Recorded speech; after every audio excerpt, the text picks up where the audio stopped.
everyone! Welcome back again to my YouTube channel. I am Donita, your Pinay teacher in Norway. And in this video, I will go po ski tour. Yes, I'll go po ski tour. It means that I will go to a ski tour. I will try to ski, okay?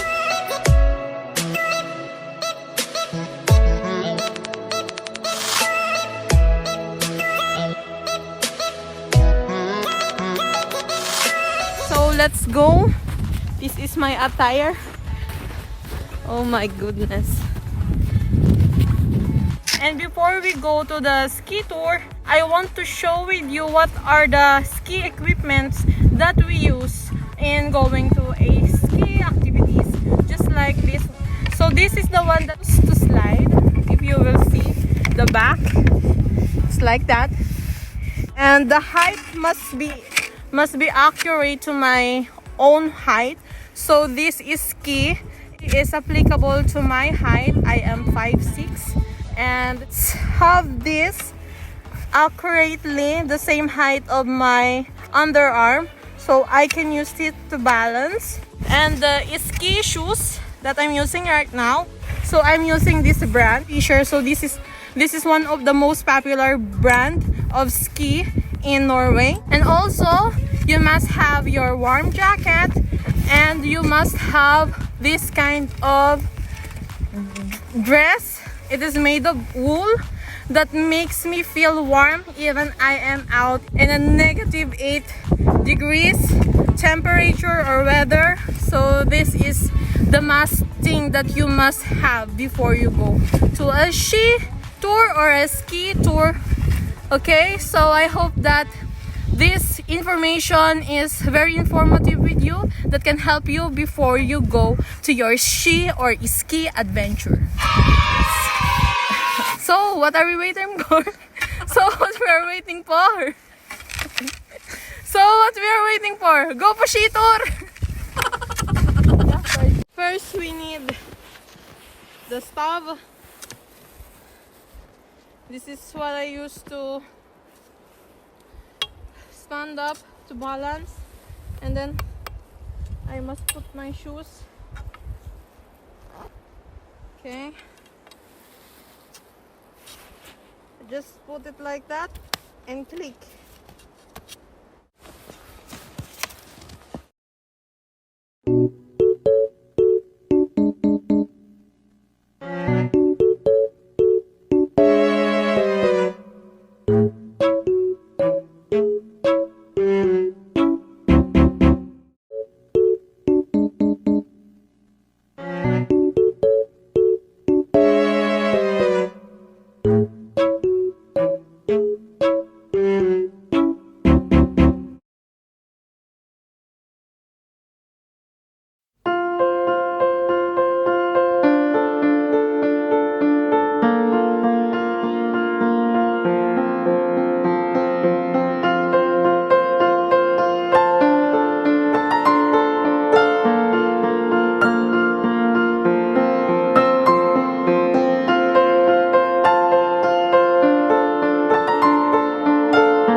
A few moments later. At dahil nag-try na tayong mag-ski kanina and walang araw, we decided to take another one. So this is ski tour version 2.0 because mahirap din mag-ski gamit yung isa kong jacket. Masyado siyang makapal. I changed dito sa medyo manipis, but windproof siya, and kapag pinagpapawisan ako, maganda gamitin. Ayan. So push talaga natin tong ski tour na to. Makikita nyo, gagawa ko ng mga tricks. Charot!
that's it. Thank you for watching. I hope you like this video. Don't forget to thumbs up and share this video and comment down below what can you say about my ski tour here in Norway.